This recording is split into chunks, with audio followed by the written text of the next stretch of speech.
button.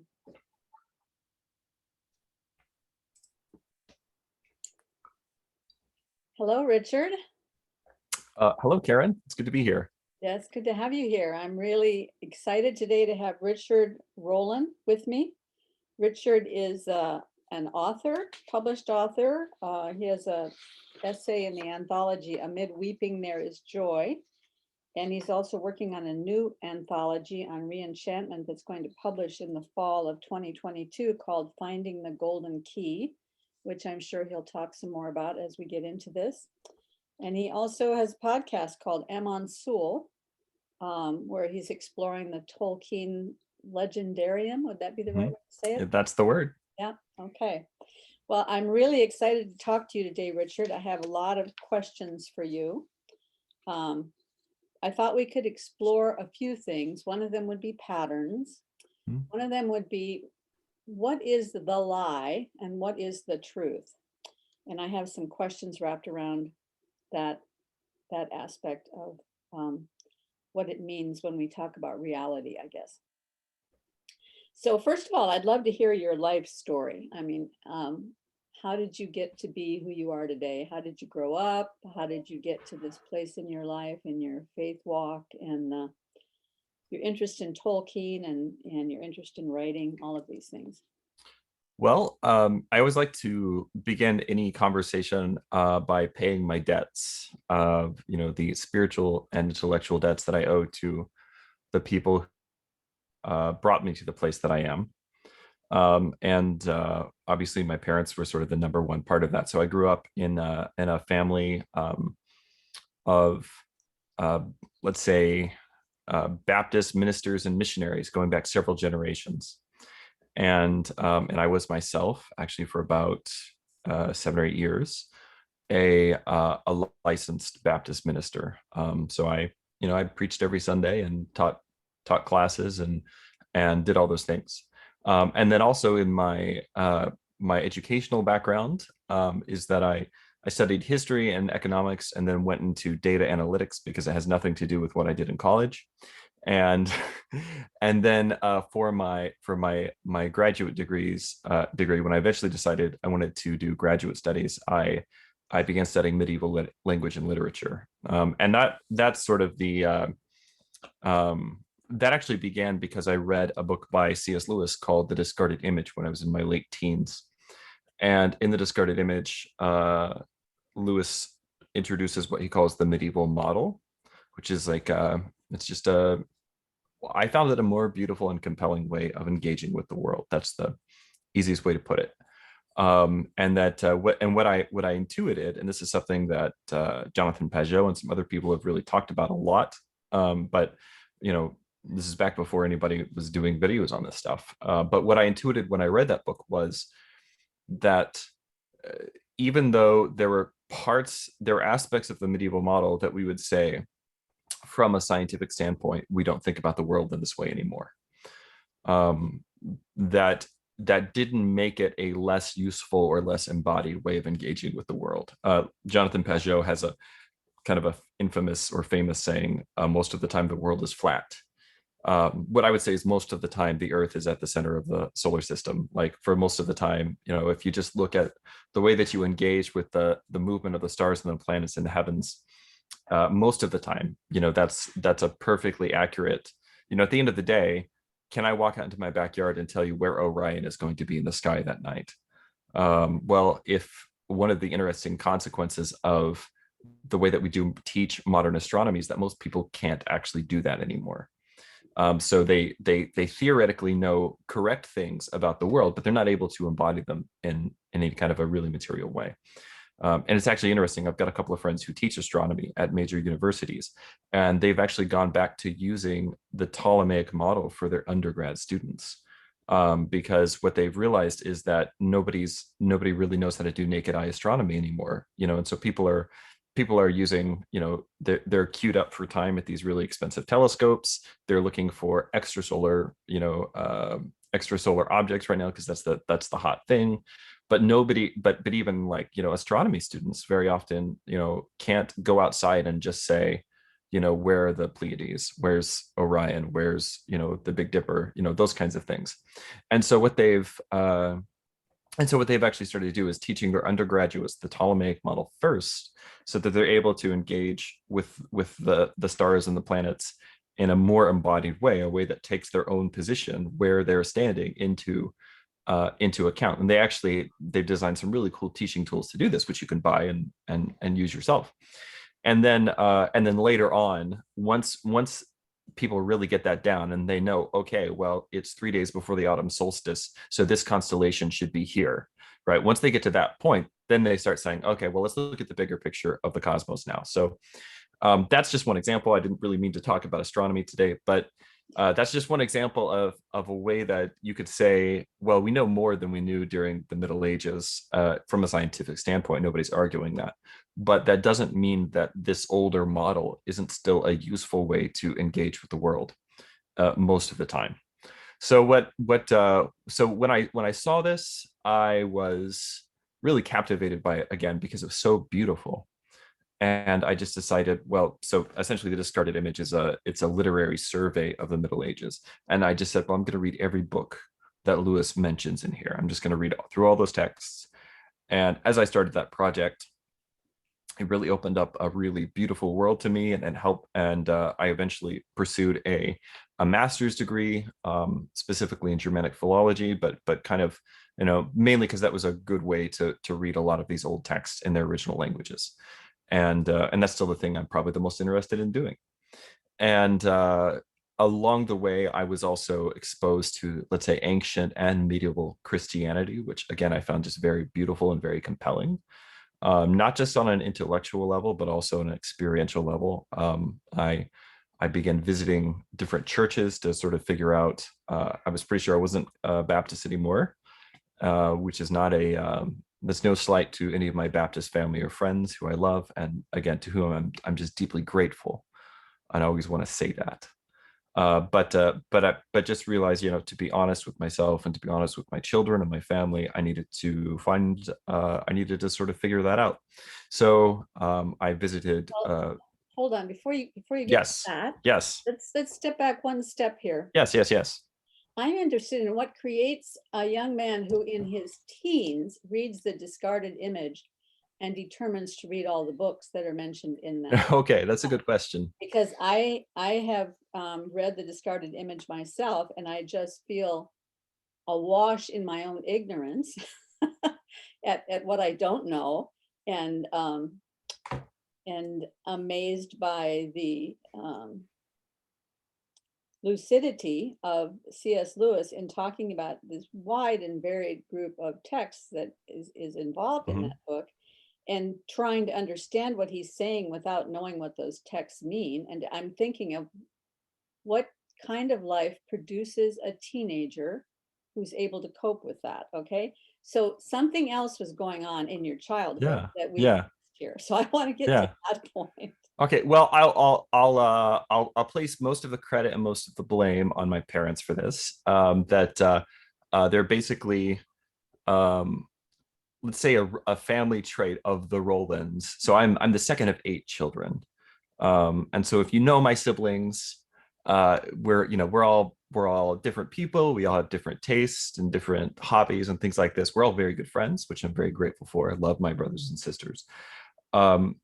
But one of the things that most of us are, let's say, afflicted with is what in the ancient world they would have called hubris, which is simply to say, if somebody says this text is too hard for you to read, if they said that to me as a child, I would have not believed them, and I would have read it just to show them they were wrong, kind of a thing. So I mean, that part of it is just like a deep stubbornness. The harder something is, the more I feel like I have to grapple with it. But to speak a little more charitably, it would be to say, so we were homeschooled. My parents raised us at home, schooled us at home, and we had a pretty varied education. My dad was a seminarian, and so we grew up doing Greek and Hebrew at the kitchen table every morning. Well, okay, there you go. and we grew up, and actually most of the Greek and Hebrew that I know comes from that kitchen table Greek and Hebrew with my dad. I've continued to study it as an adult, and I'm not a Greek or Hebrew scholar by any stretch. But I can read the New Testament with if I have a dictionary handy. Mhm. So the so both of my parents put a really high value on beauty, especially my mother. My mother is a pianist. She's a really gifted pianist and a gifted singer. She has a master's degree in piano pedagogy. She uh, has taught piano my entire life. We all took piano growing up. We all played two or three other instruments on top of that. So I had a very rich childhood experience. Um, a lot of that a lot of that richness came not even from, let's say, deliberate educational choices my parents made, but more just because the two of them had both brought a very large library into their marriage. And so my mom had one of these great books sets, and so I can remember when I was 8, and I actually still have the volume around here somewhere because I took it with me when I moved out of the house. But the my mom had this large volume, or had this great book set, and one of the volumes in there was Paradise Lost by Milton. So when I was, and I don't want this to sound like a boast, but this will just sort of tell you a little something about me. When I was 8 years old, I picked up this book and I read it.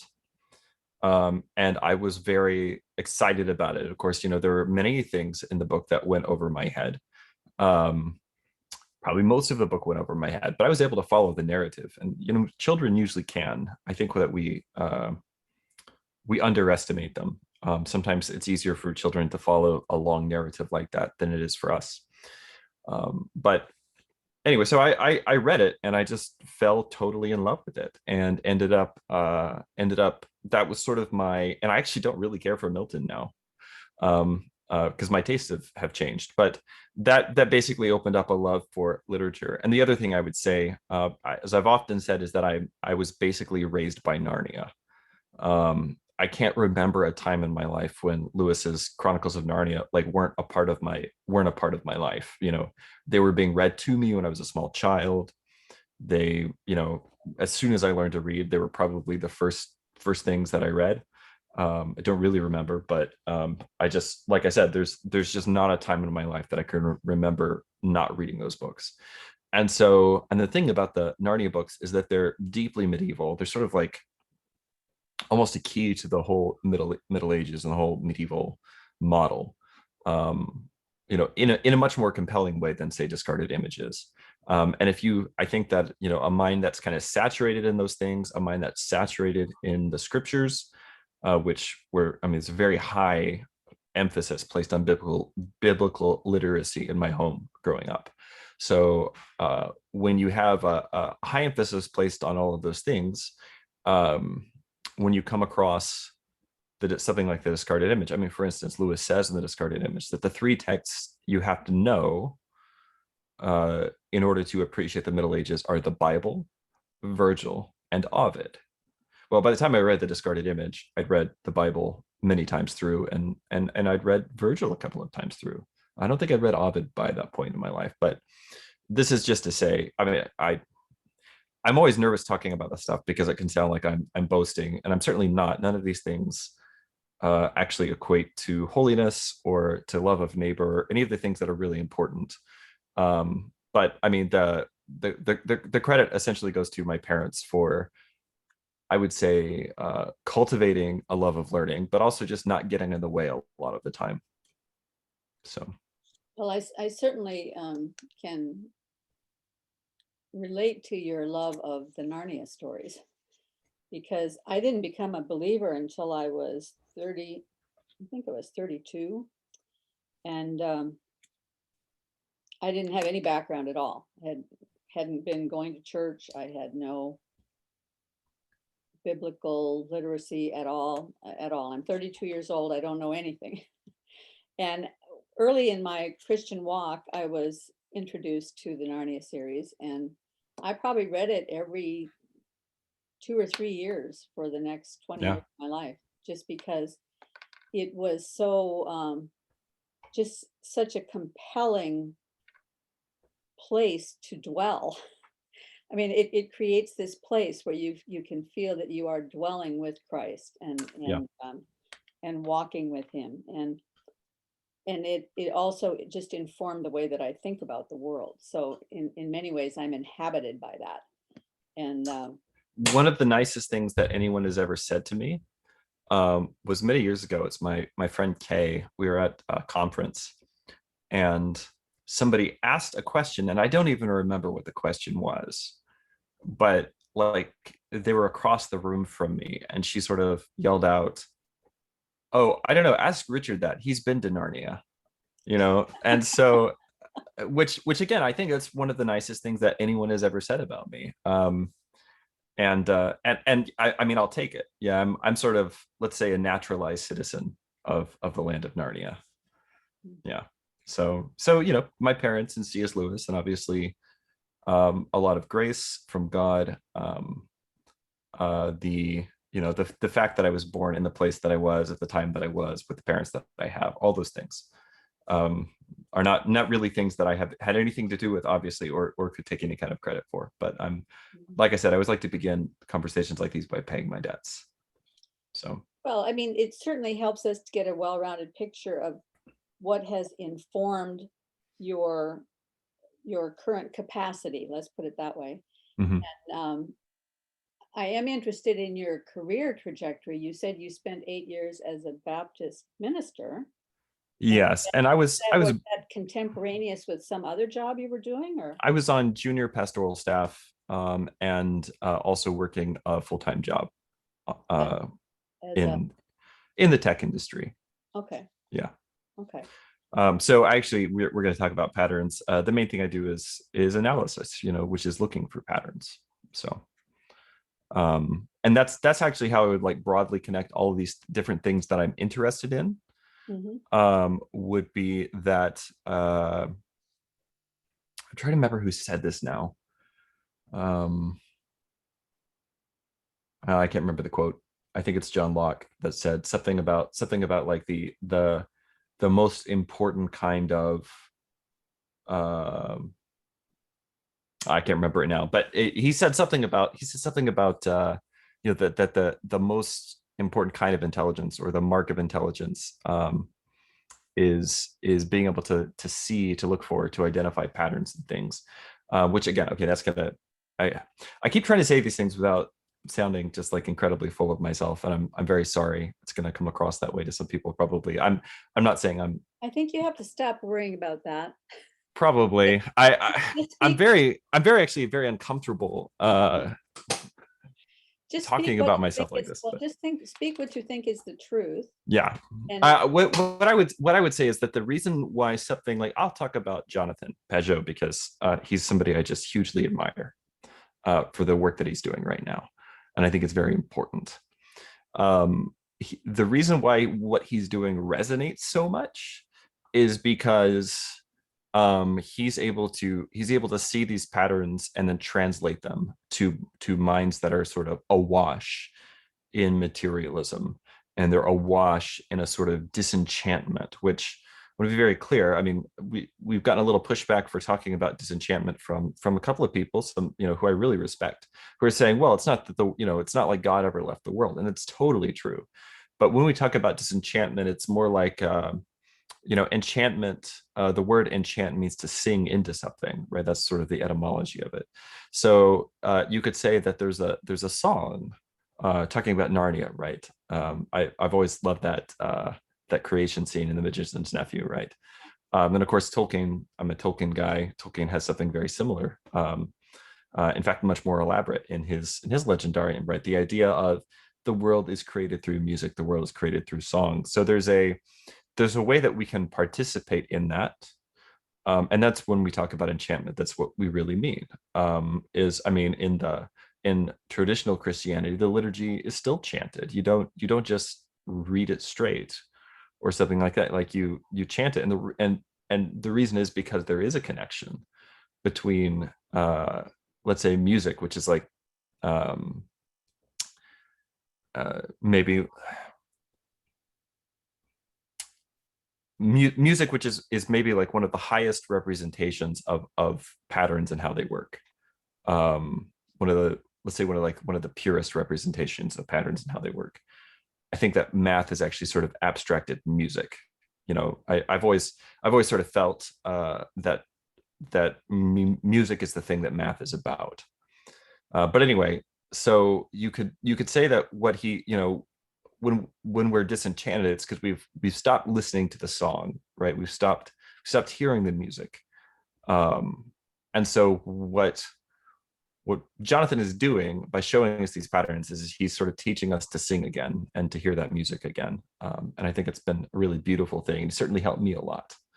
So so yeah, so I think there's something to what Locke says, you know, about one of the most important things is to be able to see these patterns in the world and understand what's the association between things, what's the relationship between these two things. And this is something that analytical knowledge, there are some authors who write about a distinction between poetic knowledge and analytical knowledge. And poetic knowledge is the kind of knowledge you get by living with a tree for a very long time, right? That'll teach you certain things about the tree. Now, I can also cut the tree down and take a chainsaw and split it in half and look at the insides and count the rings, and that's going to tell me other things about the tree, which are not useless. You know, that's still useful information to know. But the result is going to be, at the end of the day, you're going to have a dead tree. I think that when we're talking about patterns, I don't know if this is a good segue or not, but I think when we're talking about patterns, what we're really talking about is engaging with these extremely complex systems of living things, right? And patterns, you know, you could say a pattern language, symbolism, something like that, it's the way that those things relate to and talk to each other. And if you start to understand that, then you can actually put yourself in the frame and kind of understand where you belong in the song. That was a little rambly. No, that was really good. And I just want to step back kind of to the beginning of it when you mentioned the Locke quote and you said it's the ability to see, Yeah. to see the patterns, but there's something about just the ability to see. I started painting back in 1999, I think it was, and I was just taking a little watercolor class at a community college or community high school program in the evenings. And I remember looking at my instructor's work and thinking, where does she get all that stuff? You know, because she would take a photograph and then she would paint the photograph, but what she painted looked so much more alive than the photograph. And I'm trying to think, why is that? And just in listening to her over time, I came to realize I needed to look at the world differently in order to be able to see something that I wasn't seeing so that I could represent it on the paper. And just a simple example would be, we tend to think of a shadow that the car casts on the pavement as being gray. It's just darker. But the way an artist sees is, if the light is a warm light, then the shadow is going to be cool. If the light is a cool light, the shadow is going to be warm. Then once you know the temperature of the light and the temperature of the shadow, you can begin to discern the varying tones and hues that are hiding in the shadow. And there's really a lot of color in shadows. So when you paint, you can exaggerate that just enough so that the viewer can also see those colors with you. So part of becoming an artist is learning to see things that were not visible before. And to help, I always think back to the way that Socrates described himself as a midwife, right? Like a midwife for ideas. I think that in some sense, a real artist functions in that same way, that they're functioning as a midwife, not just for the raw materials, but also for the vision of the person who's going to hang this painting in their house, or is going to enjoy it in a gallery, or, you know, obviously, you know, in liturgical art, something like an icon, right? So it's going to be used to be venerated. because you're not just, I love that example of shadows, because you're not just seeing a shadow, you're helping me to see a shadow. Well, and it's not just me seeing the shadow and you seeing the shadow. There's something that takes place between the time I paint it and the time you look at it. Not only the time, but the space. There's something that takes place in that space when you're looking at it, that you are adding to it something else that comes from you, and it is adding to you something that comes from it. So it's that in-betweenness that takes place between the viewer and the work. And I think that, I mean, the same thing obviously happens with poetry, obviously happens with music. And that is just the very, very, very surface, simple aspect of the patterns, because the patterns go miles and miles deeper than that, right? I want to see if I can find a quote to read you. This is from a book that my friend Benjamin Wood, who's kind of part of the Symbolic Collective, he sent me this. This is Ivan, I think it's Illich, but I'm not really sure. Ivan Illich. I've always heard it, yeah. Yeah. Ivan Illich, An Intellectual Journey. So it's a biography of Illich, who I don't really know very much about. Ben has just recently introduced me to him, and I've been really enjoying this biography. It's beautifully written. It's written from a place of love. It's written from a place of it's not cold. It's what in classical education and Charlotte Mason education, which is the kind of education that I do with my children, it's what we would call a living book. So it's a book made by somebody who loves the subject and has personal experience of it. And it says, talking about Ivan Illich's approach to relationships, he says, he talks about Ivan's idea of chastity in relationships and in conversations like the one that we're having now. And he has this idea, which you actually also find in The Ethics of Beauty by Dr. Timothy Patitsas, which I really love. He says that chastity was a virtue that Ivan thought of in unusually large terms. A dictionary will tell you that chastity is a synonym of celibacy, but for Illich, it meant that state of self-possession and self-control that allowed him the freedom to give himself to whatever or whoever claimed him at a given moment. Each relationship was unrepeatable and in a deep sense, unknowable. Indeed, and this goes back to what you were just saying, a certain refusal to know and thus put himself above his friend or interlocutor was a condition of the kind of dialogue Illich tried throughout his life to create.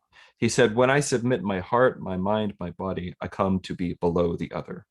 When I listen unconditionally, respectfully, courageously, with a readiness to take in the other as a radical surprise, I do something else. I bow, bend over toward the total otherness of someone. But I renounce searching for bridges between the other and me, and recognizing that a gulf separates us. Leaning into this chasm makes me aware of the depth of my loneliness and able to bear it in the light of the substantial likeness between the other and myself. All that reaches me is the other in his word, which I accept on faith. So he's basically saying he puts himself in a position of let's say, ignorance about the other person, like not reading into or assuming that he really like knows the other person in their essence. And that opens him up to be kind of surprised by the beauty in the relationship. And I think that, I mean, that just, when you were saying that, it just struck me, that's what you're saying about art, is that there's what the artist is doing, right? And then there's, you know, there's the thing that an artist has made, and then there's the experience that the viewer has of the work of art. And there's kind of this bridge, there's kind of this unbridgeable chasm between the two things. But if you lean into that, it actually opens up a space where you have the ability to be surprised by theophany, but to be surprised by beauty in the work of art. I don't know if that was totally, if that makes sense, but Oh, that no, it just that's struck me as being what you were perfect. saying.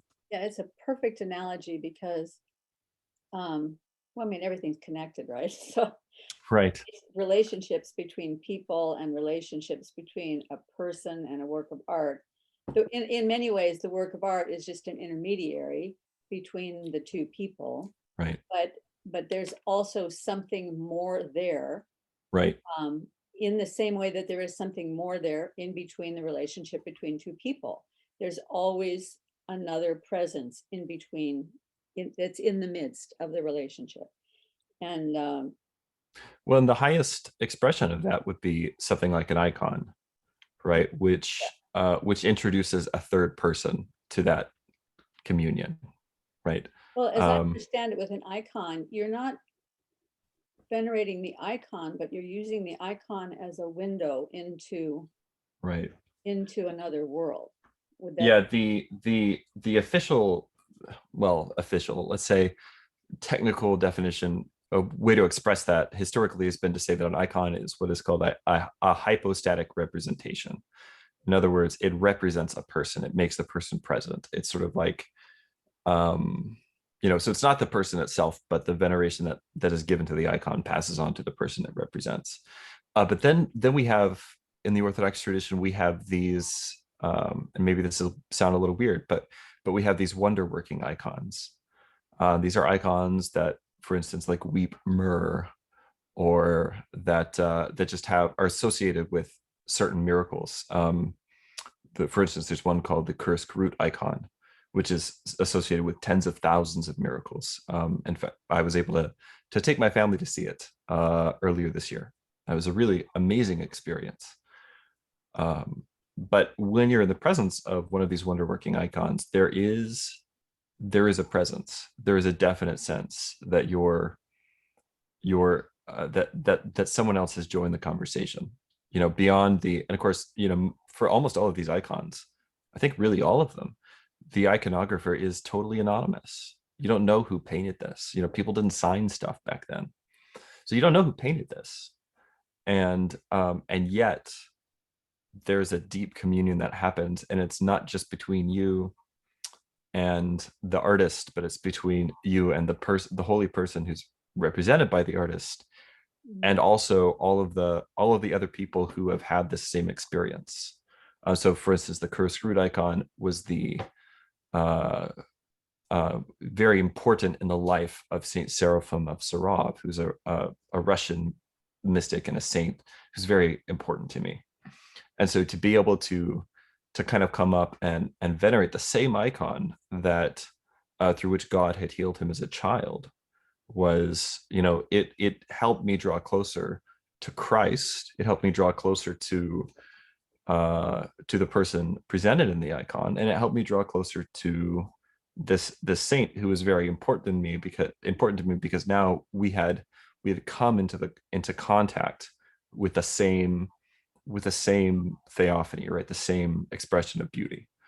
Um, so, One of the and, other things that I think I've heard about icons is that the iconographer purposely does not attempt to accurately represent the person that he is representing in the icon. yeah, He actually purposely tries to make less realistic the icon so that there's more opportunity for the viewer to enter in. Would that be correct? I hmm, what I'll say is that it is definitely true that an icon is not a photograph. Like even saints that we have a photograph of, like recent saints like Saint Paisios of Manathos, who died in like 1990. Saints that we have recent photographs of, like there, you can look at the photo and look at the icon and tell this is the same person, but the icon's not done like a photo. It's not done in a very, let's say, a materialistic or like a photographic manner. Now, as far as, I wouldn't say they deliberately try to make it unrealistic, because I think then we get into like the whole problem of the word real, because we would actually say that the reality that's depicted in the icon is very real. It's just maybe, um, it's bridging heaven and earth, right? It's making present something that would normally be present to our senses, and that includes certain theological truths about the persons contained there. But I'm not an expert in iconography, and I don't really want to speak beyond my competency about that. My main interest in icons is simply as someone who loves Christ and his saints, and I'm not an iconographer, and I know that there's maybe some iconographers who would say that, okay, there are some let's say urban legends about why icons are made the way that they are, and maybe some of them are true and some of them aren't, and I'm just not an expert on that. So but it's definitely true that they're not photographs. We don't intend them to work in the same way that photographs do. The easiest example of this is the icon of the Ascension. So we have in the Orthodox Church, we have the Ascension coming up here in just a week or two, I think.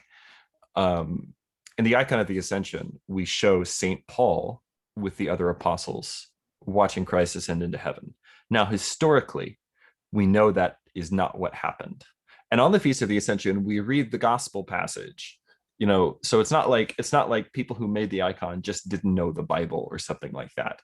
But it's because what they're trying to show is the spiritual reality of the whole church, right? Because the icon of the Ascension, the angel tells us that Christ will return the same way that he'll appear again the same way that he ascended, right? Coming on a cloud.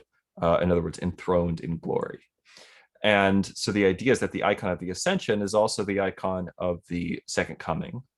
And it's also the icon of just it's a revelation of the way that the whole church is right now, as we're sort of living between those two moments.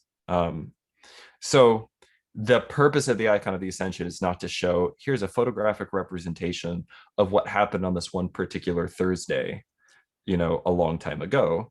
It's rather to show us the spiritual reality of the church and the way that we understand what's really happening at the Ascension. So they're not photographs. Yeah, and you brought up that word reality a couple of times when you were talking about if something is purposely not reality or purposely reality. I think we use the word reality pretty loosely. And I've been thinking about this for a long time. I really would like to explore the meaning of the word reality. So nothing big, just okay, cool, very good. Yeah. Well, I go to a Protestant church. I actually go to a church that is roughly Presbyterian. And the pastor last week gave a very, very, very interesting message, because he was teaching something that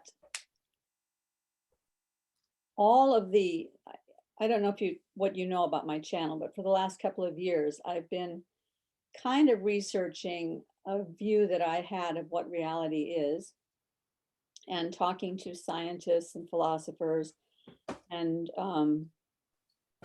listening to what they're saying and trying to perceive whether there are any patterns that match up with my artistic view of what these patterns mean, and seeing lots and lots of overlap between the patterns in physics and chemistry and biology and the patterns in art.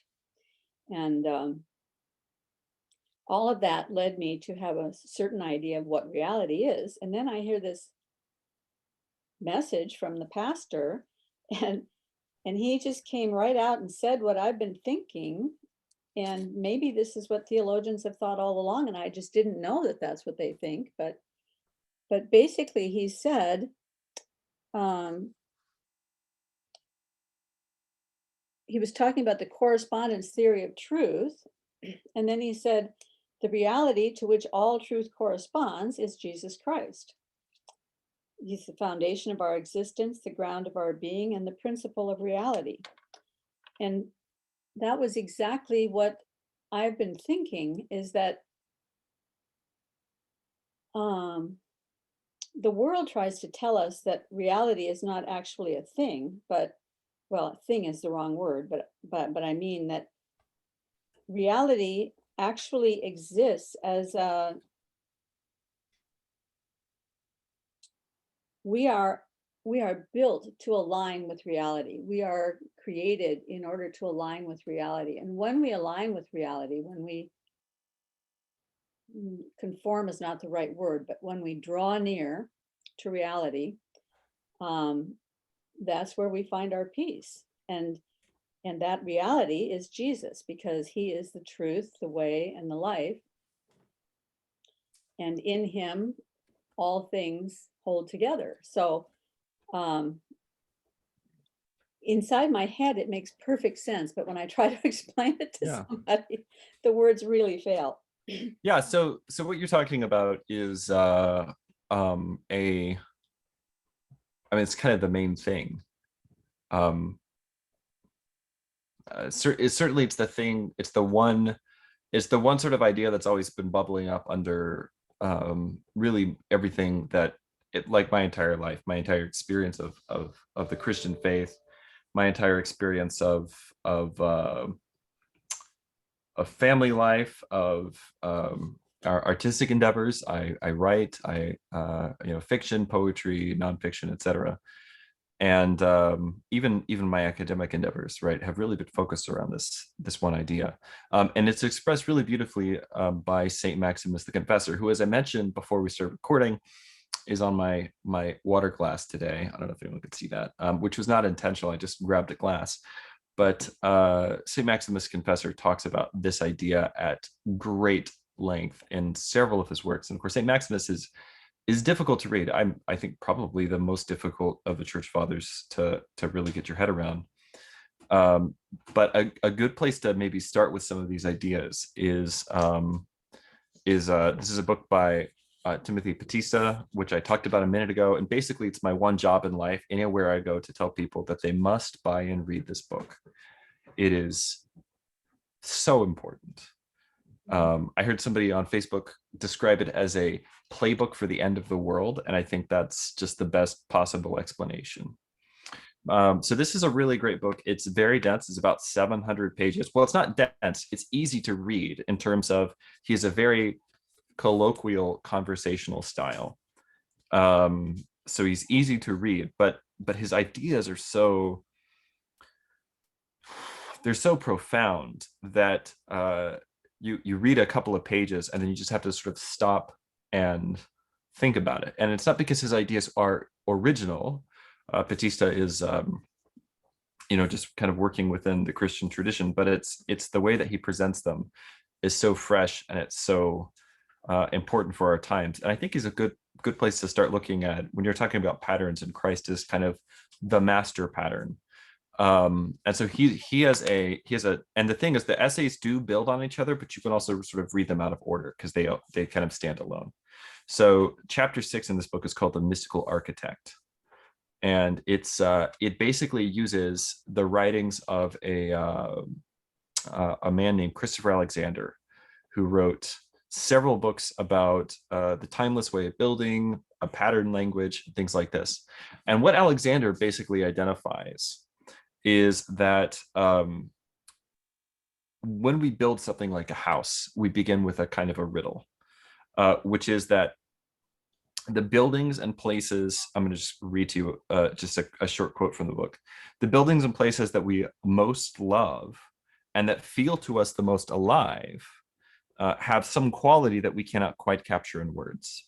Something extra is going on there, which we recognize as important, although we cannot name it. Alexander then deepens the riddle. What if the undefinability of this quality is the result not of its vagueness, but of its astounding specificity? This nameless quality is too precise for words, Alexander says. He refers to this characteristic of good places as the quality without a name. And he goes on to argue that the search for this quality is the fundamental search, not only in building and the arts, but in every human life. We are all governed by an eros for something ineffable, which, when we find it, will give order and meaning to our souls and lives. So in architecture, the idea is that in architecture, the quality without a name manifests itself through various patterns, which Alexander gives names like the intimacy gradient, the staircase as a stage, common areas at the heart, couple's realm, child caves, light on two sides of every room, and so on. And basically what he says is that the more of these things that a house has, in other words, the more perfectly a house manifests these patterns, the more it feels like a home. And so I've heard it said, and I think this is actually pretty true, that most of suburbia, which I live in suburbia, most of American suburbia is full of houses pretending to, or buildings pretending to be houses, right? Especially like these model homes that, you know, like just go up, you know, in all these subdevelopments. So my wife and I are, we haven't done this in some years now because we have some small children and logistically it's difficult, but for a long time, we used to participate in traditional dances like Scottish country dance and contra dancing and things like this, which I love. Because again, dance is patterns, you know, and it's like dance. The fun thing about dance, I didn't grow up dancing because I grew up Baptist, but my wife converted me. But the thing I love about dance is that it's the thing that music is for. Like you don't really know it until you do it, and you're like, oh, you know, I was a violinist. I've been playing, you know, jigs and reels my entire life, but it wasn't until I'd actually danced a jig that I was like, oh, now I understand the jig, right? So anyway, so we used to go to these dances. And the main place that we would do Scottish country dance was in this wonderful old Victorian house about 30 minutes from where we live now. And it's this beautiful old Victorian style mansion. And the thing is, the house was old. It was drafty. There was no central air, you know, which we live in Texas, which basically means you're if you don't have central air, you're constantly either freezing or just sweating buckets. There's no in between. So it had no central air. It was old. It was drafty. Everything was creaky. It's the most alive house that I've ever been in. It was just such a pleasure to even be there. And of course, you know, it's got all these you know, a bunch of the traditional, I mean, the guy who owned it basically only bought antique furniture. So it was all sort of a piece. And he had reading groups there, he had writing groups there, and you could just wander the house for hours because it was just every room was full of bookshelves, you know, and so there, you know, this house contained these whole worlds. And that house felt more alive than the house that I live in now, though I'm very grateful to be where I am and to be here with my family. And it felt more alive than the house that I grew up in. And it was because if you went back and you looked at all these things, the staircase as a stage, right? The idea that of an entry hall that's like an actual great hall that you could have a dance in, which is not an efficient use of space, right? We would never do that in a modern home design because you know, like you could put a room there. That these patterns, that they're you know, but if you looked at this house, it manifested all of those patterns. And so even as an old and drafty house, it still felt like a more real place than a house just in a subdevelopment. Now, the way that Patitsas talks about these patterns is that they are invitations rather than impositions. They're invitations to participate in the logos. They're invitations to participate in the sort of master pattern. So they represent, he says, they represent the freedom of each created thing to participate in the master pattern, the logos, who is himself entirely free. One moment.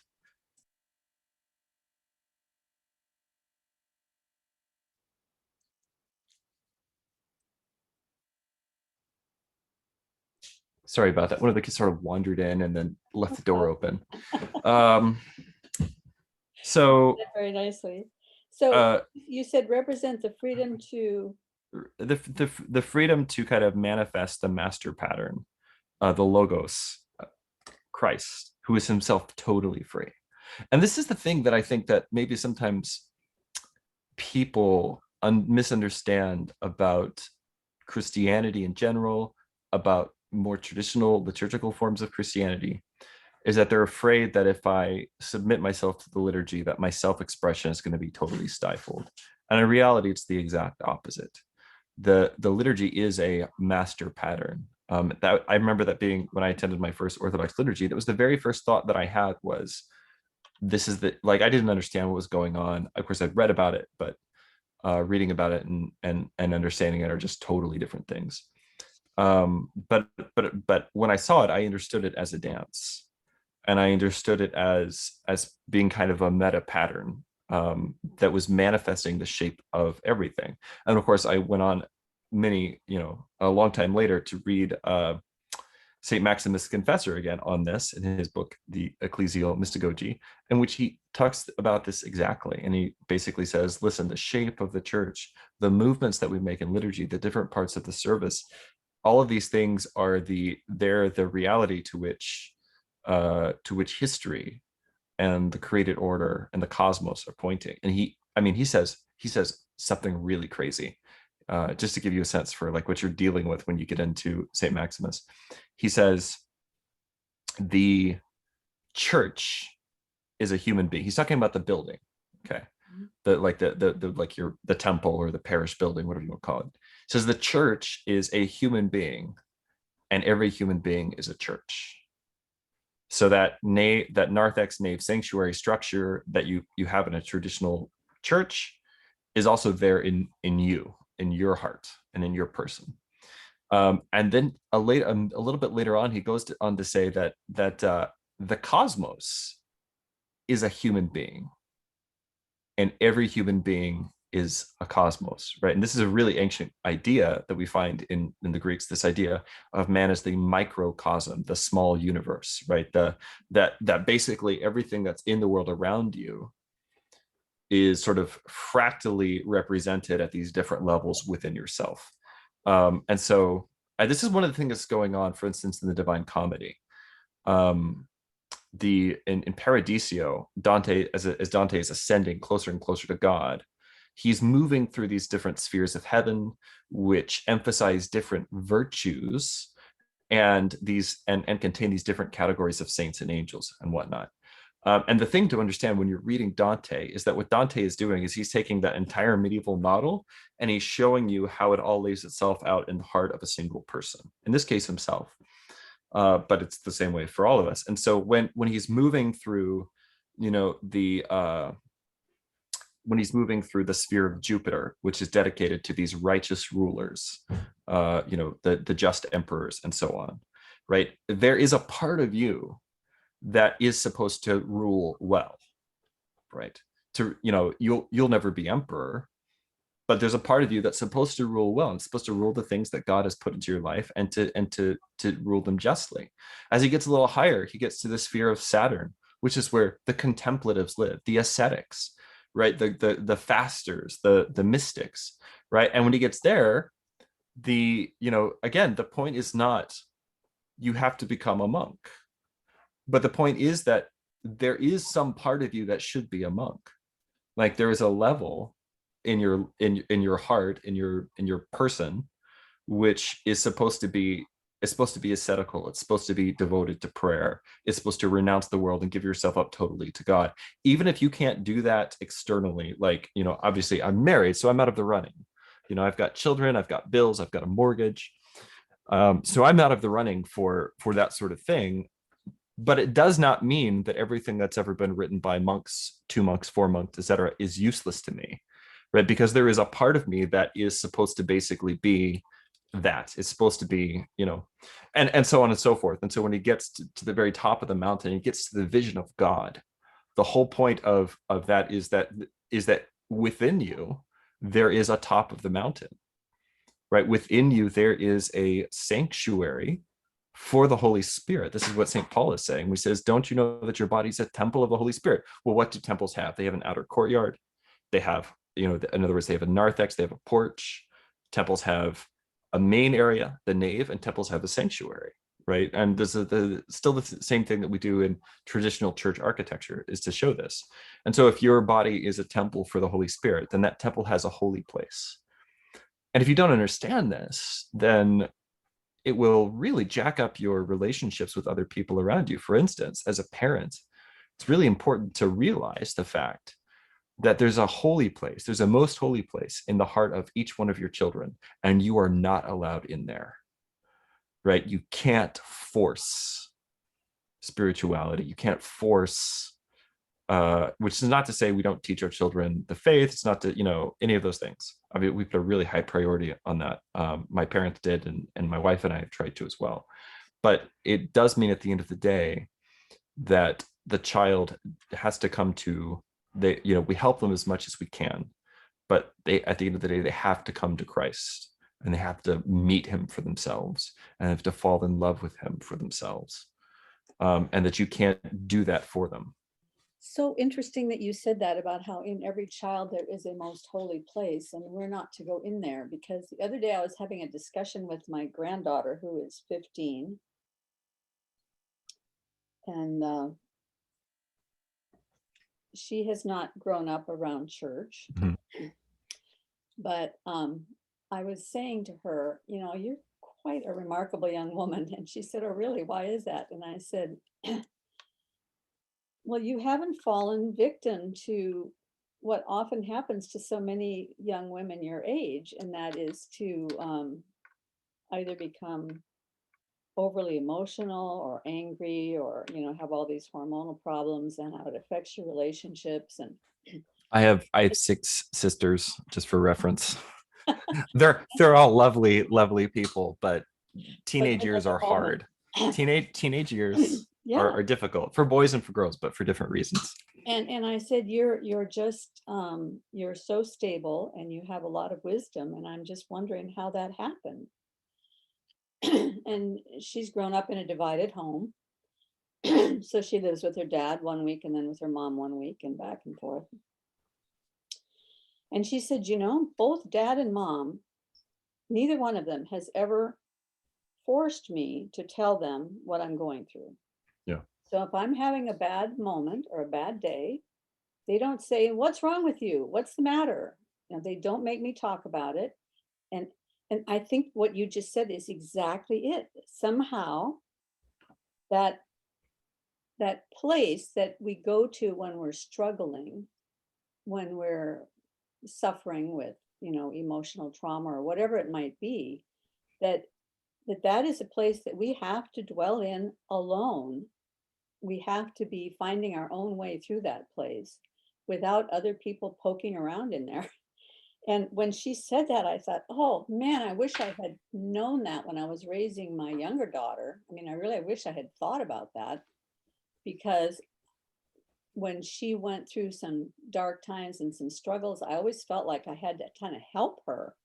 What's wrong? How can I help you? But what I really was doing was interfering with that most holy place where she needed to be battling it out, Yeah, sometimes parenting is an art. I mean, speaking of arts, right? Parenting is an art.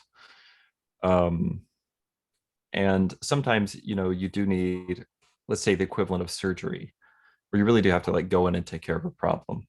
Mm-hmm. Most of the time, even when children are very, very young, most of the time what children need, and I find myself sort of talking about this a lot because I think it's something that I still don't totally understand. I haven't mastered it. I don't live it out well. And so it's always on my mind. But most of the time when a child is, let's say, acting out. So one of the most important things is a little rabbit trail, but everything's connected. So one of the most important things that ever happened to me was to realize, and I realized this when I was at a teacher an internship at a Charlotte Mason school down in Fredericksburg, Texas, a few years ago, which was also very it was just a very important week. I was for the way that I raised my children. It was also to where I met some Orthodox people and kind of had my first encounter, I'd read about it before, but it's the first time I had an encounter with somebody actually living it out. And but one of the things that I realized is that when people misbehave, children, but also just people in general, when people misbehave, they do it for one of three reasons. They misbehave for out of ignorance because they don't know the right thing to do. They misbehave out of weakness because they know the right thing to do, but they're just too weak to do it. Or out of rebellion, which is they know the right thing to do, they can do the right thing, and they choose deliberately not to. Now, when children are young, most of the time, it's not that young children don't occasionally rebel, but when children are young, most of the time, they misbehave out of either weakness or ignorance. Now, in my upbringing, and again, I want to be very careful about how I say this because I always want to just be grateful to my parents and my upbringing. But in my upbringing, a lot of emphasis was placed on correcting ignorance and on correcting rebellion. But there were very few allowances made for weakness, let's say. And so realizing that sometimes, if my son is, he's not acting, the way that he should, or, he gets in a fight with his sister or something like this, realizing that it's not because he's rebelling against me. It's not a challenge to my authority, most, pretty much ever, in his case. But it's really its weakness. It's that his passions are stronger than his will, and he wants to do the right thing, but then he, something will happen. He'll get angry, or he'll be, that's, he wanted that snack and somebody else has taken it, and so his passions overwhelm him, and he ends up doing the wrong thing. Well, in that case, what he needs is not so much punishment as it is he needs to be strengthened. And part of that strengthening comes in helping. This goes back to the Illich quote I read a minute ago. Part of that strengthening goes back to helping him unknow his sin, right? That, yeah, it's wrong. It's a problem that you hit your sister, right? But if I just focus on the fact that you hit your sister, you're going to become defined by that. That's going to become the person that you are. But if I can redirect, it doesn't mean we don't have to deal with what just happened, but we need to deal with it in a way that's going to help you not identify with this sin so strongly that you're never able to get rid of it. And this is something, I'm just learning, which is, I think, why I keep talking about it. And it's something that I've had some small experience of from my own father confessor, as he's helped me to work through certain things, and he never does it by hitting the thing head on. And I'm always like, sometimes, you come away and you're like a little frustrated because you really were hoping for a beating, like, because you felt like you had one coming. But he never does that. And then, but then over time, like, you can see it working. So this is to say that parenting is an art. Being in a relationship with somebody really is an art. It's I think sometimes, like, it's the greatest art, is being able to enter into a loving relationship with someone, and to not exert dominance over their personhood, but be able to engage with them. And doesn't mean you don't have to be firm. It doesn't mean you should compromise, etc. But to be able to do that in a way that doesn't damage their autonomy, because this is what Christ does for us, right? I'm certainly not of the theological persuasion that understands God as overriding our free will. What I see, the Christ that I see, the Christ of the Gospels, is very plain about who he is. He's inviting us, right? And so, to go back to the patterns, these patterns are invitations to freedom, right? That Christ is truly free. When Saint Gregory of Nyssa, who's a church father who's really important to me, when he talks about the idea of theosis, so you may have heard the Orthodox Church has this idea of theosis, this idea that basically you become, as you become sanctified, as you become holy, you begin to participate in the life of God, right? And you become son. Jesus says in in the Gospels that the sons of the resurrection will be like, sons of God equal to the angels, right? So this is the idea of theosis. This is what we mean when we say somebody's a saint. But when Saint Gregory of Nyssa actually talks about theosis, he talks about it in the context of forgiving your enemies, forgiving the people who have offended you. Because what he says is, only God is truly free. So to be like God, you have to be totally free. And the only way to be totally free is to forgive everyone for everything. And so you can, and this actually goes back to something like building a house or even deciding where to put a doorway. Because what Patitsas will say in, or Patitsas, I always say his name wrong, but Patitsas, what he will say in The Ethics of Beauty is that it's not just that these, what St. Maximus calls the logi, or what we've been referring to as patterns in the world, is not just that these things are, it's not just that they're Christ in things, but they're actually the things themselves consenting to be crucified with Christ. So this is what it comes down to, is that eventually, I mean, it's easy to understand this at the highest level in the form of a human person.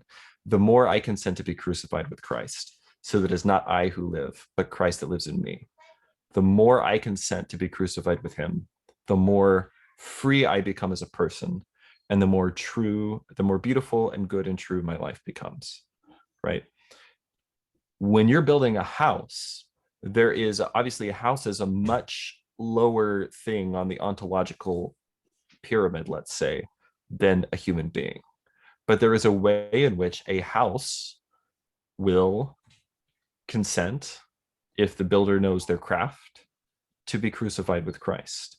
He talks about when houses are built in traditional countries, somewhere in Eastern Europe, for instance, they're building a house, and it's really the community coming together. They don't have an architect that they paid, and they don't have, just like here's the building company, they're gonna put 7 identical McMansions on this block or something like that. But it's the whole community comes together to build the building, and when they decide where should we put this doorway, they don't have a blueprint they're working from to say where should this doorway go. But what actually they do in traditional cultures is that they'll stand around for a few hours, have a drink, have some food, and talk about where should the door go. And they'll walk through all of the different ways the door could, like, well, what if it was here? But then the sun would hit this way, but you've got to go over there to get water, and where's your outhouse, and like all these different questions that are basically driven by the web of relationships that these people live in. And then they'll come to a consensus and they'll put the doorway in. This is very different from our approach, which, I mean, for instance, one of the things that would be not according to the pattern in the place where I live, which is North Texas, is that you would not want a bunch of south-facing windows on your house, because if you do, your house is going to get insanely hot. But when these McMansions are built, like the subdivision my folks live in, all of the houses on this row, the largest windows in their house are facing south. So what do they do? Well, then they have to remediate that by putting up solar screens and curtains and etc. Right? Well, that's just because all of those houses are identical. They're all just built from a template, and nobody's really thinking about where's this house facing in relationship to the sun. That would never happen in a traditional society, because in a traditional society, they're thinking, when they're building something, they're more attentive to the relationship of that building to the world around it. And so to look at these patterns and the way that they manifest in things is really to see the way that each of these things consents, like for a doorway or a window, to say, I'm not just going to be a doorway or a window. Again, I'm engaging a little bit of personification here, but it's okay, because the medievals said that everything in the universe is trying to become a person. So for a door to say that I'm just going to be a door, screw everything else, I don't care what the rest of the building needs, right? That would be a selfish thing. And basically what we have are selfish houses, right?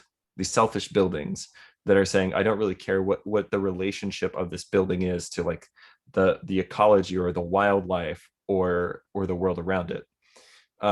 So I'm going to put a house here. I'm going to put a door here. I'm going to plant a tree here without really thinking through these relationships. Then what ends up happening is that you get pain because things are discordant to some level. If on the other hand, that door can consent to through the maker, through the craftsman, can consent to humble itself and to die, to be crucified, then when it comes back, it will be the most door that has ever been made.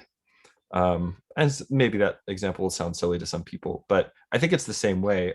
My guess is, I haven't really done painting in a very long time. I used to paint many years ago, and I haven't done it in a very long time. But my guess would be that that's the same way, that if and I think I heard you say this in one of your conversations with James Cortides, that you have to sort of kill your favorite part of the painting, right?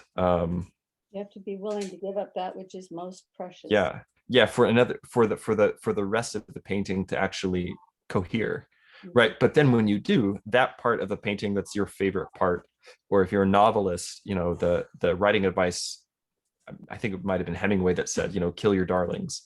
In other words, if this is your favorite character, you have to kill them off. That's a little drastic, but the idea is that if you can't do that, then the rest of the work withers. But if you do that, then there's a resurrection that happens within that work of art, that this one element of the painting, or this one character in a book, or this one couplet in a poem, or whatever it is, when it resurrects, it's much more beautiful than it would have been if you had been unable to crucify yourself, and therefore to crucify it. So yeah, I think all that to say, yes, Christ is the master pattern, but I think that we almost have to be a little more specific than that, and to say that the master pattern is Christ crucified, right? Christ consenting to fill all things with himself through a supreme act of humility. That is the master pattern that reality has to follow. And to the extent that we do or we don't follow that, we'll either be in line with reality, and our life will be full of theophany, right? That's constantly being surprised by the appearance and the presence of God in the world, or our life will be full of pain and it will be disjointed. Well, it's so interesting how every once in a while out in the world you hear these things. I don't know if you've listened to any Yosha Bach. Mm-mm. He is a computer programmer, I guess. Okay. Genius, absolute genius. He's fascinating mind, and he talks all about patterns, and but he's completely a non-believer. Completely.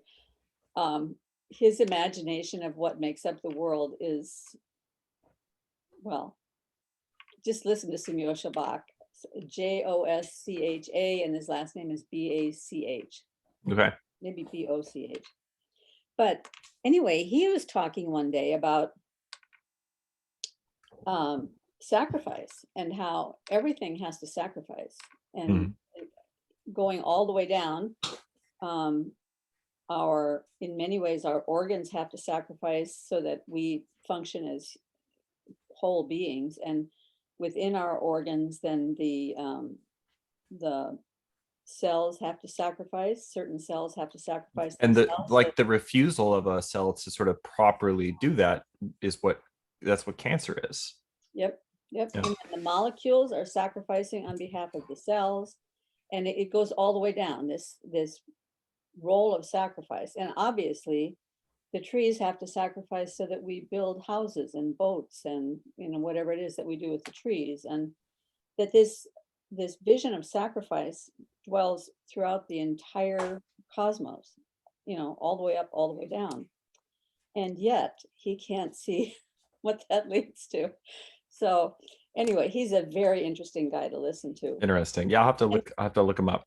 I did want to just throw some quotes at you from Jordan Peterson's book, Maps of Meaning, because I think they fit so well with the kinds of things we've been talking about here.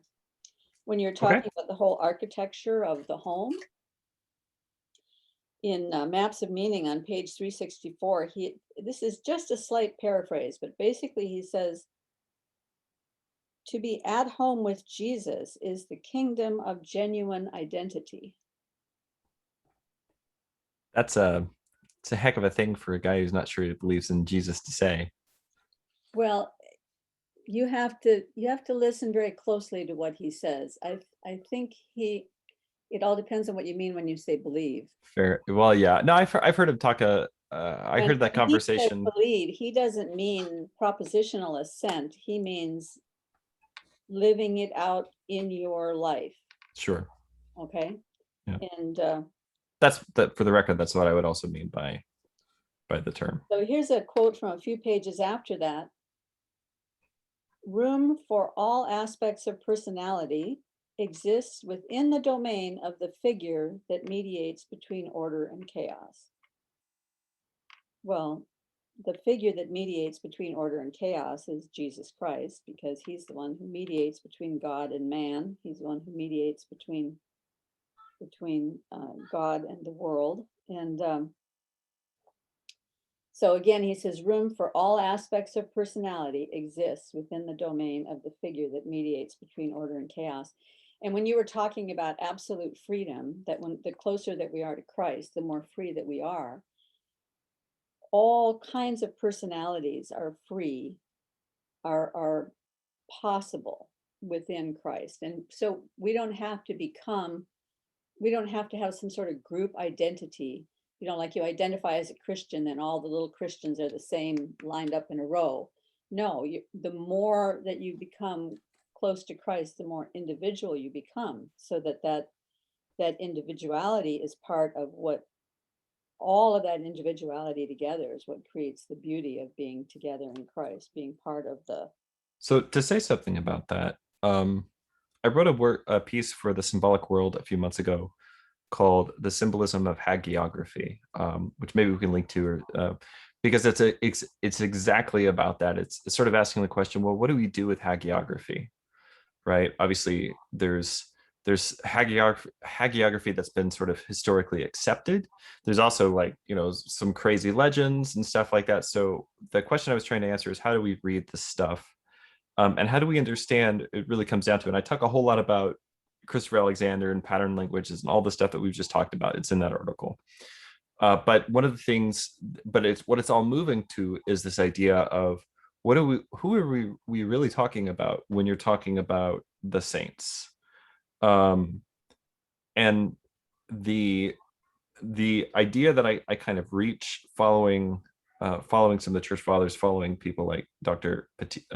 Patitsas, is the idea that the saints are hyper persons. They're like hyper unique, right? That they represent, there's not, when we go to read, the lives of the saints, what we don't see is bland uniformity. And that's what you think it's going to be. Like, we really think, I was thinking about this last night, we really think that demons are more interesting than angels.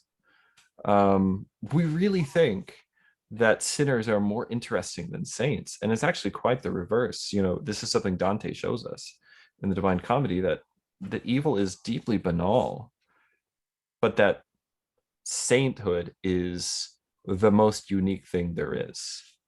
And so what we find with the saints is that they all show a unity in their love for Christ, but this startling variety, a sort of unity and multiplicity and unity kind of a thing, right? That they show this startling variety in their in the way that love for Christ is expressed. Well, let's keep exploring this a little, because this just fits so much with what Peterson is talking about in this section. He says it is the fool, the true individual, who is in desperate need of redemption. To identify with the group is to deny the fool. Mm. And so when you identify, the way I read that is that when you identify with the group, you're throwing away your individuality. And what does Peterson mean by the group in this context? He's talking about group identity. Yeah, well, he's talking about ideology. He's talking about giving up your individuality and Yeah. well, let me just step back a little. Okay. Yeah. Yeah. Earlier he says, evil is the process by which the significance of the anomaly is denied. The process by which meaning itself, truth itself, is rejected. This rejection means necessarily life becomes rendered unbearable or hellish. The fact, regardless of content, is not evil. It is mere terrible actuality. It is the attitude to the fact that has a moral or immoral nature. It is the denial of the unacceptable fact that constitutes evil. Acceptance of reality provides the necessary precondition for change. And so when he talks about identifying with the group, he's saying that people do that in order to live in denial of reality, because reality wants you to be an individual. Reality wants you to face your individual foolishness, your individual suffering, your individual struggles, whatever it is that makes you an individual. That's what reality wants. And when you want to run away from that, you want to avoid that reality, then you join the group, because the group is a place of comfort. The group is the place where you can deny the unacceptable fact. You know, reality is full of unacceptable facts. Because if you, for example, I mean, I became a Christian back in the early 80s, and Keith Green was such a wonderful musician, and he had such beautiful worship music. And then in 1982, he died in a plane crash with his youngest son and 3 other people. In fact, I think a daughter and a son were with him, and another family. And I struggled so much with that, because I was a very new believer. I thought, you know, here's this guy who has so much to offer the world, and how could he just die like that?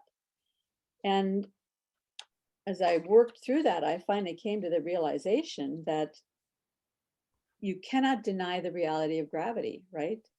He knowingly got into a plane with too many people, exceeding the weight allowance of that small plane, in order to go up and look over the property. And this is not to put him down at all, but reality has its consequences. And so when you don't align with reality, the consequence is going to happen. It's not that, I mean, I guess what I'm trying to say is, it's not a judgment against you when these things happen. It is that you did not judge reality correctly. So you're coming into it and not matching up with reality, and then the consequence occurs. And So where I think that sort of does and doesn't align with maybe where I'm coming from. It does align in the sense that when some of the church fathers write about the law of God's, write about something like the 10 Commandments, right? They don't read them as prescriptive, but they rather sort of read them as descriptive, right? It's describing the way that reality is. It's saying don't murder, because if you murder, then this is what your world is going to be. It's not saying, you know, it's not arbitrary. It's not saying, well, don't commit adultery because, you know, God doesn't want you to have fun or be happy or something like that. It's don't commit adultery because adultery goes against, it breaks something about the nature of the world, the nature of reality. Well, then it breaks something in you. Right. Well, so that's the thing. This is where I would, and just to be like 100% fair, I haven't read Peterson on this. I haven't actually read any of his books. So I don't want to mischaracterize what he's saying. What I would say though is that, let's say some people I've talked to who have read Peterson and maybe like really into him, they maybe sometimes tend to take this as take the idea of individualism to kind of a radical length, right? To where that they almost see themselves as existing apart from the world. Mhm. And I think that that is a thing that we have to really get away from. It's one of the worst problems that we're dealing with right now. I mean, going back to what I was saying about astronomy back at the beginning of this conversation, the whole idea of learning to do naked eye astronomy is to say that, these stellar bodies do not exist somewhere abstract, on a piece of paper so I can get my dissertation written. But these stellar bodies, they exist in a world of which I am also a part, right? They exist in a cosmos in which I am an observer, right? And so if I go out and I say, relative to my position, the moon is going to be here tonight. Relative to my position, that's a different question, because it's saying I'm part of the frame, right? And this is actually one of the good things that came out of postmodernism. That I mean, postmodernism is it's a minefield for sure. But one of the good things that came out of it is it did sort of teach us to think of ourselves as being part of the story again. Mhm. Um, so so talking about like the individual and the group, C.S. Lewis has a really good essay. I think it's collected in his essay collection, The Weight of Glory, and I don't remember which essay it is in there, but it's one of the ones in that collection. um, he talks about the collective, and of course he's dealing with, he's writing this, when communism is happening, right? And so he writes about the collective and the individual, and what he actually says is that the path that we want is not the path of the collective, the path of groupthink, etc., but it's also not the way of the individual, because individualism is itself a wound. It's the wound of that goes all the way back to Eden in the Christian story, right? Of being cut off from, of being disconnected from the world and from each other, and man against woman, and God and humankind against God, right? So that individualism, or let's say individuality, is itself a wound, and what we actually want to strive for is communion. And Okay, so I shouldn't have used the word individuality. I should have gone back to the other quote. I should have used the word genuine identity. that's much better. Okay. So When you subsume yourself in the group and you accept the group's ideology as your own, so that you have no genuine identity and no genuine thoughts of your yeah, own, yeah, then you yeah, are living the lie. right, yeah, absolutely. And there are countless examples of that. um where so what I've just observed in my personal experience is that people who really get into Peterson, and again, I'm not saying this is the fault of Peterson, because it's but some people I've known who have really gotten into Peterson and have really embraced individualism, but then have not sought out a community, Yep. like have not sought out a web of relationships, is what they end up trying to do is hold their entire life together by will alone, and it ends up collapsing in catastrophic ways. So I always want to be careful about this, because somebody could read that stuff about the group and the individual and say, oh, well, I don't actually need to attend a church. I don't actually need to uh you know call my dad. I don't actually, to use a Peterson thing, like I don't actually need to do any of these things that situate me in a web of relationships from which my identity, my genuine identity actually comes from, those things. And I'm not saying that's what Peterson is saying. I'm just saying, like, It it's a way absolutely it could be misread. absolutely not what he's saying. And Yeah, anybody who gets to that, they've yeah, gotten there from listening to some 10-minute right, clip of Peterson, yeah, probably taken out of context, because he's very strong on this idea that you begin by trying to do right in your own life, and anything that you do in your own life has to benefit not only yourself now, but yourself in the future, and your family now, and your family in the future, and your community now, and your community in the future. So you're embedded in this nest of everything all the way up, that our lives are intimately connected with the world that we live in. yeah. And what we do is intimately connected with our relationships. So what am I? And I don't When know. he talks group, he's basically talking ideology. Yeah, I got you. Ideology, which are, I think he calls them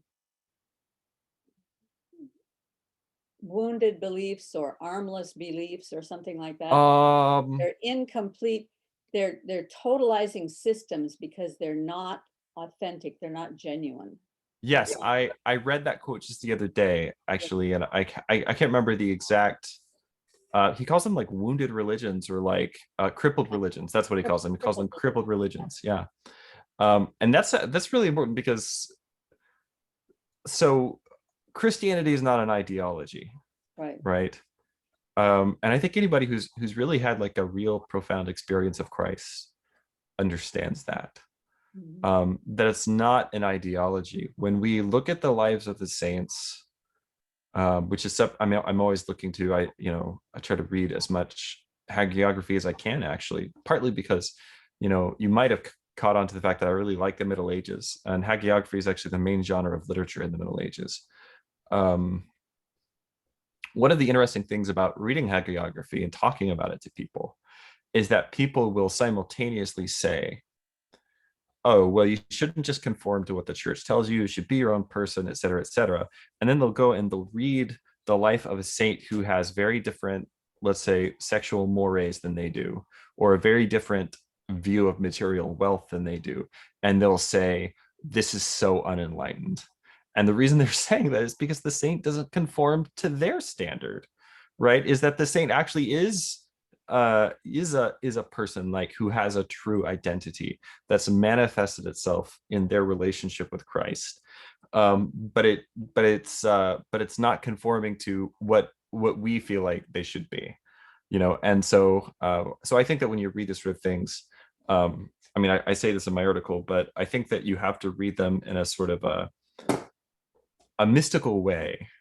And what I mean by that is like a way where you sort of set aside, here are my the assumptions that I'm going into this with, and just I'm going to encounter this person. It's what again, it's what Illich said about conversations like the one that we're having right now, is that he tried to, as much as possible, unknow the things that he knows about the person, so that he can be surprised when Christ breaks into the conversation.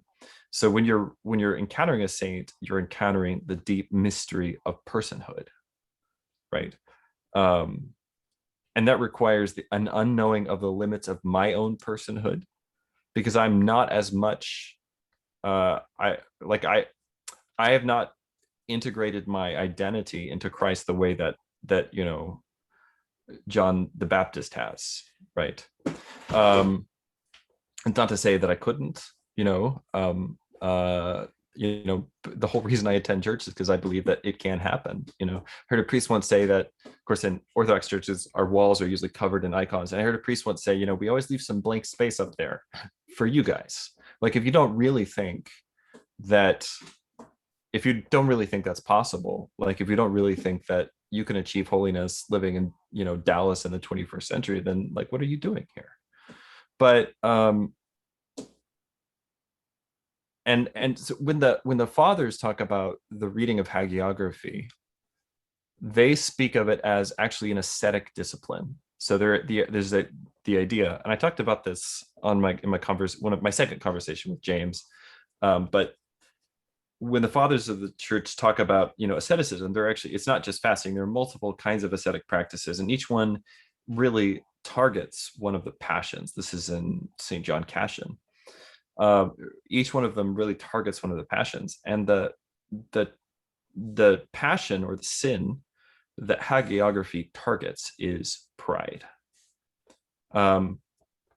Because until pride is, in a way, to put it in the terms of the Peterson quote that you just read, right? Pride is my refusal to come to grips with the reality of who I am in the world. That I wouldn't be,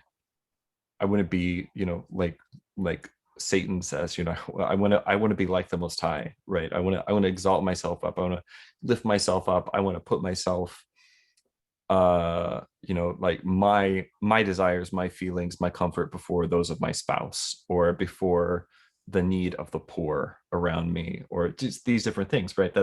That's what pride is. Pride is refusing to come to grips with the fact of who you are and how deeply you're wounded. And I actually think that the rule of Jordan Peterson that I like the most, and his is, what is it, 10 rules for life, is that it? Well, 12 rules for life, okay. In his 12 rules for life is the which again, haven't read, but I've talked to people about this. I've heard presentations on it. Is the rule, and I don't know which one it is in the numbering. I think it might be the last one, but the pet a cat, like, because what is going on in that movement is to stop and to show affection and attention to something that's of a lower order than you is an act of humility. It's a little death that you die. And in a really profound way, like, that's one of the things, that's why, like, it's weird, because you would think hanging around animals would make us more animal-like, but actually, and I live on a piece of property that's surrounded by animals. I have chickens, quail, ducks, dogs, cats, a bunch of other, random animals that come and live with us sometimes. And the effect of that is actually that you become more human, and this is why we have all these, I'm sorry to keep going back to hagiography here, but I just think it's the easiest way to understand patterns when we're talking about human personhood, because the saints are so extreme. They're like, they're paintings, right? They're great works of art, because living well is an art. But this is why we have these stories of saints who, like, the animals come to live with them. The forest around, the valley around Saint Malinga of Wales turns into a second Garden of Eden. It turns into paradise. Saint Seraphim of Sarov, the bears come to live with him in the winter, because it's warmer inside his hermitage. Things like this. The point of those, like, kind of the point of that is that the something about the man's relationship with nature that has been lost, right? We've lost our ability to situate ourselves in this web of relationships with the world around us. When you integrate yourself more perfectly into the pattern, when you consent to be crucified with Christ, then not only is your relationship with God healed, but you actually function again as a priest of creation, bridging the gap between heaven and earth. And the animals around you become a little more human, right? The created world around you becomes a little more like Eden. So, well, let's just, one more question before we go, and it's a big question, and maybe you have an answer for it, maybe you don't. If you don't, maybe we can talk about it again some other time. What do you think was the lie that Eve believed in the garden?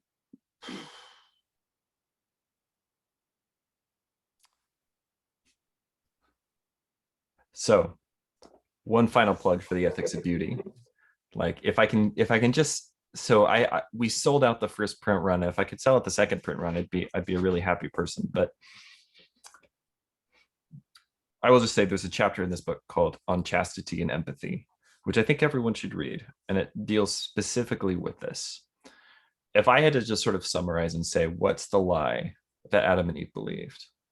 It would be that theosis, that divinization, which is the goal is the telos of the human person, right? That the goal of the human person really is to be like God. That's not a lie, right? When the serpent says that, he's saying a true thing, almost, right? Like, if you don't believe that, then there's no point in being a Christian or going to church or like all this stuff. Like, again, the whole point of human life is to be like God, right? And that's reiterated over and over and over again in the scriptures, in both the Old and the New Testament. But what the serpent tempts Eve with, and the lie that she buys into, is the idea that she could become like God apart from God. It's the idea that you could live your life without reference to God, without thanksgiving to him, without love for him, without being in this relationship with him, and that you could still be a fulfilled human being. And I think that's the lie that we struggle with every day, right? Every time we sin, every time we overeat, or we look at pornography, or we withhold our surplus from the poor, when we hoard what God has given us, every time that we oversleep when we should be serving our families, when we do all these things, what we're doing is we're saying, I love the world for its own sake, as its own thing, with reference, without reference to God, because all of this exists for my pleasure. All of this, which makes me God, right? All of these things exist so that I can be pleased and satisfied and fulfilled. It sounds really good. Like, who are you going to really say, don't be like God? Are you going to really say, don't be a fulfilled human, like, don't live a fulfilled life, etc.? Don't do well for your family. Like, nobody wants to say those things. In fact, whenever we come across these warnings to the rich that are all over scripture, there are almost zero warnings to the poor in scripture. There's like maybe half a warning in Proverbs, where he says, feed me with such food as is convenient for me. In other words, give me the things that I need, but not too much, because I don't want to become wealthy and forget God. And I also don't want to become poor and curse God, right? But other than that, there's no warnings to the poor in scripture. They're all directed to the rich. And whenever we read these things, especially as Americans, whenever we read these warnings, we have to say, now, just so you guys know, God is not saying that that you can't have a 401k, that you can't have 2 cars, that you can't do, like, we have to like sort of protect the American dream in this little bubble. And we don't really expose ourselves to the idea that St. John Chrysostom talks about, the poor has something that you need, and that is their prayers for your salvation. And you have something the poor needs, and that is your material wealth. Well, which one of those things is more important, right? My material wealth, or the prayers of a poor man, right? Well, really, the prayer is more valuable. So St. John, what St. John says is, you're getting a steal here. And it's really important to understand in this context that the Christian idea of almsgiving is that I stand face to face with the person I am helping, and I say, pray for me. I say, pray for my grandmother. I say, pray for my wife, pray for my children, right? So that there really is this exchange of mutual love. And when we try to, this is something that Ivan Illich talks a lot about in some of his writings, when we try to take bring a third party in, like a large institution, obviously the government, but even like a really big charity. And I'm not saying don't give money to good charities that you care about, but even then, you got to realize that there's a level of depersonalization that happens, that I'm not looking the person that I'm helping, I'm not looking them in the eye, and they don't know me. They can't say a prayer for me. And so there's something that's lost in like every degree. And it's not to say, that don't do those things, because you should do something. Like, if don't let the best be the enemy of the good. But every step you get removed from that, you get farther and farther away from a really Christian idea of charity. So all of this is to say that whenever we sin, what we're doing is we're saying, the world exists solely for my pleasure, in reference to me. And the only solution to that is crucifixion. So there's this mystical teaching within the church that we find embedded within our iconography, within our service text, and also like stated more explicitly in some different legendary sources, But there's this association between the cross and the tree of the knowledge of good and evil. So, for instance, there are medieval legends that trace the wood of the tree of the knowledge of good and evil, and they say that's the wood that Moses' staff was made from. and that eventually that's a seedling from, you know, Aaron's rod was made from, and but then there's a seedling from the rod that buds, that's planted, and that's what the tree grows out of, that becomes the wood of the cross. Right now, this is legendary, but the point of this is to say that there's an association between the cross and the tree of the knowledge of good and evil. Both present us with a choice, right? They're both trees. They both present us with a choice, and the choice is between, how do you want to know God? St. Ephraim the Syrian writes that if Adam and Eve had been obedient, right, that the fruit of the tree was always going to be given to them. Like, that was always the plan. But God wanted to test their obedience first. And so if they had been obedient, if, in other words, they had seen the whole world that had been given to them as a means of communion with God, then they would have known evil as well as a healthy man knows sickness. But instead, now we know holiness as a sick man knows health. The cross presents us with the same choice. And this is why, you know, in the Orthodox Church, we have these 3-bar crosses, like the one I'm wearing right now. And what you'll see, I don't know if people can see this or not, but there's a little footstool piece at the bottom, right, that's tilted. It's tilted towards the good thief. It's tilted toward the thief who stole paradise. That's what we say in the Orthodox Church in our hymns about him. On Holy Friday and Holy Saturday, we say that the good thief stole his way into paradise.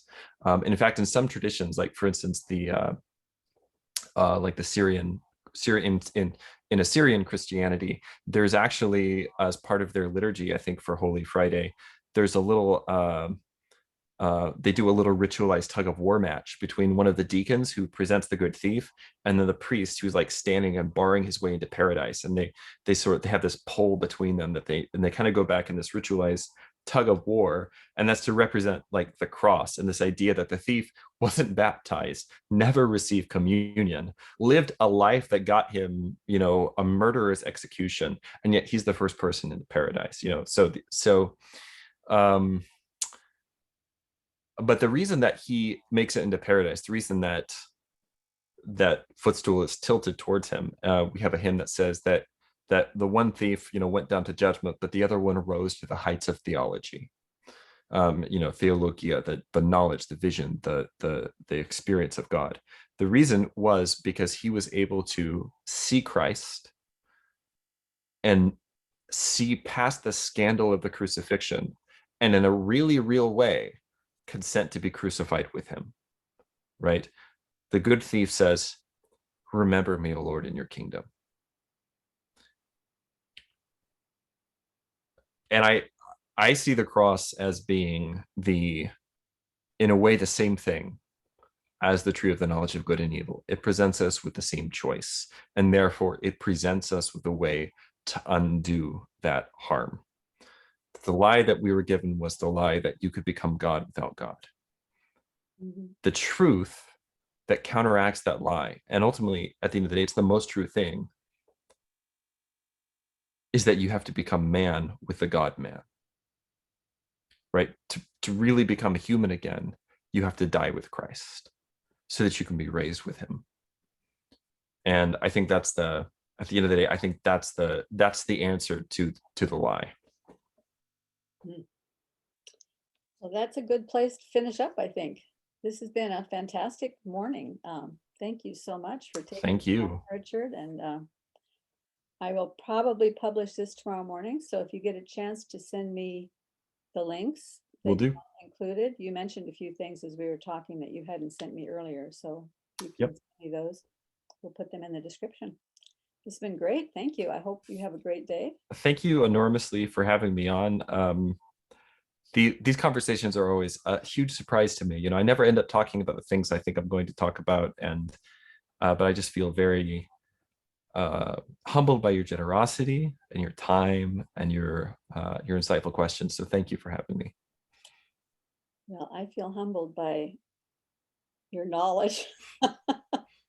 But as you said, that's not from you. That's just the life that you've had the privilege to live has open Well, up. I hope I've never said one of my own ideas out loud. I hope that everything I've said is what I've been given. It's what I've been taught. So yeah. Well, I mean, those ideas came from somebody. I mean, Right. all ideas come from somewhere, but there have to be ideas that it's okay for you to have ideas, is what I'm trying to say, because some other people are going to come along someday in the future and they might need to know what some of your ideas are. So, I mean, if you have ideas, I don't think you should hold them back, but at the same time, we know that we are all standing on the shoulders of giants who came before. So any idea that we have is built out of those other ideas. So For sure. yeah, but it's okay to have ideas. Well, thank you for having me on. Yeah. Thank you so much. Bye-bye.